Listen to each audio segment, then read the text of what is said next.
한 나라의 심장부에 폭탄 30발이 떨어졌습니다. 바로 미국과 이스라엘이 감행한 이란 최고 지도자 참수 작전이었습니다. 적국의 수장을 제거했다면 전쟁은 끝나야 하는데 왜 이란은 오히려 더 단단해졌을까요? 2026년 3월 미국은 개전 3주 만에 하루 평균 서울시 한 해 복지 예산을 통째로 태우며 공습을 이어가고 있습니다. 그러나 이란의 새 지도자는 오히려 순교자의 후계자라는 명분을 손에 쥐었습니다.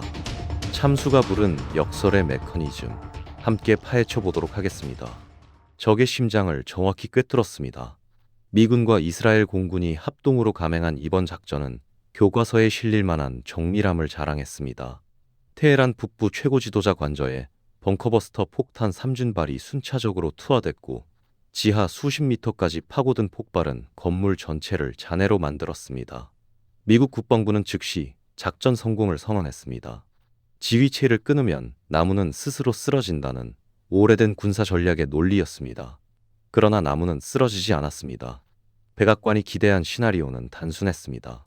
수장을 잃은 이란 정권이 혼란에 빠지면 억눌려온 반정부 시위대가 거리로 쏟아져 나와 체제를 안에서 무너뜨린다는 구상이었습니다. 하지만 현실은 정반대였습니다. 폭격 소식이 전해진 직후 테헤란 도심은 반미 시위대로 가득 찼습니다. 며칠 전까지 히잡 강제 착용에 항의하던 20대 여성들이 성조기를 불태우는 군중 속에 섞여 있었습니다. 외부에 적이 나타나자 내부의 균열이 순식간에 봉합된 것입니다. 이것을 외부 공격에 의한 내부 결집이라고 합니다. 쉽게 말해 외세가 공격해오면 국민들은 정권이 싫어도 일단 뭉친다는 뜻입니다. 미국은 이 함정을 이라크에서 이미 경험했음에도 다시 걸어 들어갔습니다. 폭탄 3사발이 만들어낸 건 정권의 붕괴가 아니라 정권의 재탄생이었습니다. 미국은 전술적으로는 완벽했지만 전략적으로는 이란 강경파에게 수십 년 만에 최대 선물을 안겨줬습니다. 외부 위협이라는 명분, 내부 결집의 구심점, 그리고 새로운 지도자를 세울 정치적 공간이 동시에 열린 것입니다. 작전이 성공할수록 전쟁은 더 깊어지는 역설. 그 다음 장면은 이란 권력 구조의 가장 뜨거운 금기에서 펼쳐졌습니다. 워싱턴은 이란을 하나의 방정식으로 취급해왔습니다. 수뇌부를 제거하면 체제가 흔들린다. 이 공식의 근거로 자주 인용된 사례가 베네수엘라였습니다. 2019년 미국은 마두로 정권을 경제 제재와 야권 지원으로 압박하며 정권 교체를 시도했습니다. 실패로 끝났지만 백악관 강경파는 그 이유를 군사 압박이 부족했기 때문으로 해석했습니다. 이란에서는 더 강하게 밀어붙이면 된다는 논리가 채택됐습니다. 그러나 이 시나리오에는 치명적인 오류가 있었습니다. 베네수엘라 군부는 돈으로 묶인 조직이었습니다. 경제가 무너지면 충성심도 흔들립니다. 반면 이란의 혁명 수비대는 전혀 다른 조직입니다. 건설, 금융, 에너지 등 이란 경제의 핵심을 직접 장악한 거대 복합체이자 종교적 신념으로 무장한 집단입니다. 이들의 충성심은 봉급이 아니라 신앙과 정체성에 뿌리를 두고 있습니다. 제재로는 흔들리지 않는 조직이라는 뜻입니다. 공습 직후 혁명 수비대는 투항 대신 결사 항전을 선언했고 지휘부 공백은 집단 지도 체제로 즉각 메워졌습니다. 이란 내 개혁 세력과 시민단체도 침묵을 택했습니다. 외세의 폭격을 환영하는 세력으로 낙인 찍히는 순간 정치 생명이 끝난다는 것을 잘 알고 있었기 때문입니다. 미국이 중남미에서 가져온 공식은 중동의 지형에서 작동하지 않았습니다. 그 실패의 대가는 예상보다 훨씬 구체적인 형태로 나타나기 시작했습니다. 순교자는 살아있는 지도자보다 강력한 힘을 발휘할 때가 있습니다. 이란에서 지금 그 공식이 작동하고 있습니다. 생전의 하메네이는 복잡한 인물이었습니다. 30년 넘게 이란을 억압적으로 통치했고 경제 실패의 책임에서 자유롭지 못했습니다. 거리에서 그의 사진이 불태워지는 장면이 국제뉴스를 탔던 게 불과 몇 해 전이었습니다. 그러나 미국의 폭탄은 그를 완전히 다른 존재로 만들었습니다. 이란 국영방송은 잔해 속 유품 사진과 수백만 명이 운집한 장례 행렬을 반복 송출하며 순교 서사를 정교하게 구축했습니다. 하메네이는 더 이상 권위주의 통치자가 아니었습니다. 미국에 맞서 목숨을 바친 혁명의 상징으로 역사에 새겨졌습니다. 이란 문화에서 순교는 단순한 죽음이 아닙니다. 1980년대 이란 이라크 전쟁 때 수십만 명의 젊은이들이 전선으로 향했던 원동력도 바로 이 순교의 정신이었습니다. 혁명 수비대는 이 언어를 능숙하게 활용했고 추모 집회는 항전의 에너지로 빠르게 전환됐습니다. 히잡 반대 시위에 나섰던 여성들, 경제에 분노하던 노동자들, 개혁을 요구하던 중산층까지 이들 모두가 외세 앞에서 분열은 없다는 논리 앞에 침묵하거나 동참했습니다. 하메네이의 죽음이 만들어낸 순교 서사는 이란 역사상 가장 뜨거운 금기까지 건드리기 시작했습니다. 이란에서 권력 세습은 오랫동안 금기였습니다. 왕정을 무너뜨린 혁명으로 탄생한 나라에서 권력이 혈통을 따라 이어지는 것은 혁명 정신의 부정이었습니다. 하메네이 본인도 생전의 아들 모주타바의 후계 가능성을 공개적으로 일축했습니다. 그 금기가 불과 며칠 만에 무너졌습니다. 모지타바 하메네이는 공개 활동보다는 그림자 속에서 혁명 수비대 강경 네트워크를 관리해온 인물입니다. 아버지 사망 후 72시간 만에 차기 최고 지도자로 내정됐습니다. 혁명 수비대가 내세운 논리는 단 한 문장이었습니다.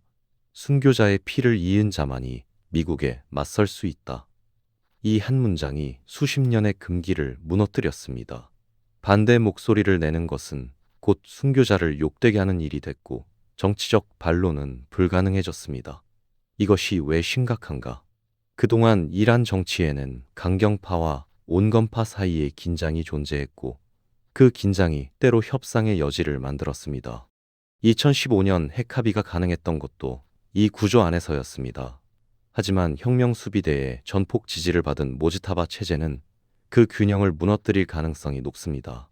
외부 세계와의 협상 채널도 함께 닫힐 공산이 큽니다. 미국의 공습이 참수 이전보다 훨씬 강경하고 폐쇄적인 이란을 직접 만들어준 셈입니다. 그리고 그 대가는 전장이 아닌 예산 창고에서 먼저 도착하기 시작했습니다. 전쟁은 명분으로 시작되지만 지속되는 것은 결국 돈의 논리입니다. 2026년 상호현재 미국이 이란에 쏟아붓는 비용은 정치 논리를 압도하기 시작하는 수준에 이르렀습니다. 개전 초기 3주 동안 미군은 순항미사일과 정밀 유도 폭탄 수천 발을 이란 핵시설과 군사 거점에 퍼부었습니다. 이 무기들의 하루 평균 소모 비용은 약 10억 달러, 우리 돈으로 1조 5천억 원 안팎입니다. 서울시 한 해 전체 예산과 맞먹는 규모가 매일 이란 상공에서 폭발로 사라지는 셈입니다. 문제는 창고가 비어간다는 점입니다.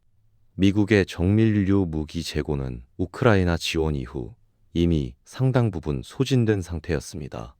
무기 공장은 풀가동 중이지만 정밀유도탄 한 발을 만드는 데는 수개월이 걸립니다. 소모 속도가 생산 속도를 크게 앞지르고 있습니다. 그렇다고 공습 효과가 충분한 것도 아닙니다. 이란의 핵심 핵시설은 지하 깊숙이 위치해 공습만으로는 완전한 파괴가 불가능합니다. 혁명 수비대도 전국에 분산 배치돼 있어 특정 거점을 파괴해도 조직 전체를 무력화하기 어렵습니다. 돈은 계속 들어가는데 결정적 효과는 나오지 않는 상황. 미국 의회에서 얼마나 더 쏠 것인가라는 질문이 터져 나오기 시작한 이유입니다. 공습으로는 이길 수 없다는 인식이 퍼질수록 다음 선택지는 하나로 좁혀집니다. 지상군입니다. 그리고 그 가격표는 어떤 정치인도 쉽건에 들 수 없는 숫자를 담고 있습니다. 이란의 크기를 먼저 이해해야 합니다. 면적 약 165만 제곱킬로미터, 한반도 전체를 7번 넘게 포개한 크기입니다. 북쪽엔 높은 산맥이, 동서로는 험준한 고원과 사막이 펼쳐져 있습니다. 8,700만 명의 인구 중 상당수는 오랜 제재 속에서 생존 의지와 민족주의로 단련된 세대입니다. 이 땅에 지상군을 밀어넣는다는 것은 무엇을 의미할까요? 전문가들은 이란 점령에 최소 10만 명 이상의 지상군이 필요하다고 봅니다. 비교해보면 인구 2,700만의 이라크를 점령한 미군은 이후 10년간 2조 달러 이상을 소모했습니다. 이란은 인구가 이라크의 3배, 지형은 훨씬 복잡하고 이념으로 무장한 50만 명 규모의 혁명 수비대가 버티고 있습니다. 전문가들이 추산하는 최소 비용은 1조 달러, 우리 돈으로 약 1,500조 원입니다. 대한민국 1년 국가 예산의 2배를 넘는 금액이고 그것도 10년을 가정한 최소값입니다. 경제 충격은 전장 밖에서도 동시에 발생합니다. 이란은 호르무즈 해협을 통제할 수 있는 위치에 있습니다. 전 세계 원유 물동량의 20%가 이 좁은 해협을 통과합니다.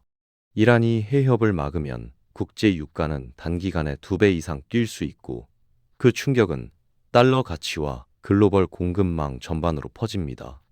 1,500조 원은 군사비만의 이야기가 아닙니다. 달러 패권 약화, 국채 이자 부담, 동맹국 관계 비용까지 더하면 실제 대가는 그 숫자를 훨씬 넘어설 수 있습니다. 그리고 이 계산서가 쌓여가는 동안 멀리서 조용히 미소 짓는 나라들이 있었습니다. 직접 싸우지 않고 적을 소모시키는 것, 지정학에서 가장 비용 효율적인 전략입니다. 2026년 봄, 그 전략의 최대 수혜자는 러시아와 중국이었습니다. 러시아 입장에서 미국의 이란 개입은 우크라이나 전쟁 이후 최대의 반사 이익이었습니다. 미국의 군사력과 예산이 중도로 빨려 들어갈수록 유럽 지원 여력은 줄어듭니다. 실제로 미 의회에서는 우크라이나 지원과 이란 작전 비용 사이에 우선순위 논쟁이 불거졌습니다. 크렘린은 공개 논평을 자제했습니다. 논평이 필요 없었습니다. 상황이 알아서 굴러가고 있었으니까요. 중국의 계산은 더 정교합니다. 베이징은 이란과 맺은 25년 협력 협정을 통해 에너지, 인프라, 군사 분야에서 파트너 관계를 구축해 왔습니다. 미국의 공격으로 이란이 서방과 더 멀어질수록 이란은 중국에 더욱 의존할 수밖에 없습니다. 미국이 군사력을 소모하는 동안 중국은 경제적 영향력을 조용히 키우는 구조가 만들어진 것입니다. 더욱 큰 그림도 있습니다. 미국이 이란이라는 늪에 빠질수록 대만 해협과 남중국해, 한반도에 집중할 여력이 줄어듭니다. 중국 입장에서는 직접 싸우지 않고도 전략적 경쟁에서 유리한 위치를 점하게 되는 셈입니다. 이란의 모주타바 강경체제도 이 구도를 읽고 있습니다. 중국, 러시아와의 연대를 강화하며 장기전 태세를 갖추고 있습니다. 시간이 길어질수록 불리한 쪽은 미국입니다. 전술적으로 승리했지만 전략적으로는 함정에 빠진 역설. 그 결말은 결국 한 사람의 선택으로 좁혀집니다. 역사는 종종 강대국에게 잔인한 농담을 던집니다. 모든 것을 가진 나라가 가장 빠져나오기 어려운 함정에 빠지는 것. 그것이 패권의 역설입니다. 참수 작전은 성공했습니다. 그러나 그 결과는 작전 이전보다 훨씬 강경하고 단단한 이란이었습니다. 금기였던 세습이 정당화됐고 분열됐던 사회는 순교 서사 아래 봉합됐으며 개혁의 불씨는 애국주의라는 물에 꺼졌습니다. 트럼프 대통령 앞에는 두 개의 문이 있습니다. 첫 번째는 지상군 투입입니다. 핵시설과 혁명수비대를 뿌리 뽑을 수 있는 유일한 군사적 해법이지만 1,500조 원의 청구서와 10년 이상의 수렁이 기다립니다. 달러 패권이 흔들리고 인도태평양 전략은 구멍이 뚫리며 러시아, 중국은 그 공백을 채울 것입니다. 이기더라도 지는 전쟁입니다. 두 번째는 타협입니다. 공습으로 쌓은 압박을 협상카드로 전환해 이란 핵 프로그램을 제한하는 합의를 끌어내는 방식입니다. 그러나 모지타바 강경체제가 협상 테이블에 앉을 가능성은 불투명합니다. 강경파 내부에서 타협은 곧 굴복으로 받아들여질 수 있습니다. 이 딜레마가 남기는 교훈은 명확합니다. 군사적 우위는 정치적 해법을 대체하지 못한다는 것입니다.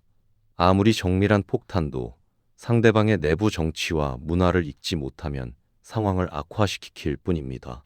한국에게 이 상황은 남의 이야기가 아닙니다. 호르무즈 해협이 막히면 한국 에너지 수입의 70% 이상이 위협받고 미국의 전략적 여력 감소는 한반도 안보에 직접적인 영향을 미칩니다. 패권국의 판단 착오가 동맹국의 안보를 어떻게 흔드는지 우리는 지금 그 실시간 교과서를 목격하고 있습니다. 완벽한 참수작전이 더 강하고 더 닫힌 이란을 만들었습니다. 과연 역사는 이 순간을 미국의 결정적 전략 실패로 기록할까요? 아니면 예상치 못한 반전의 서막으로 기록할까요?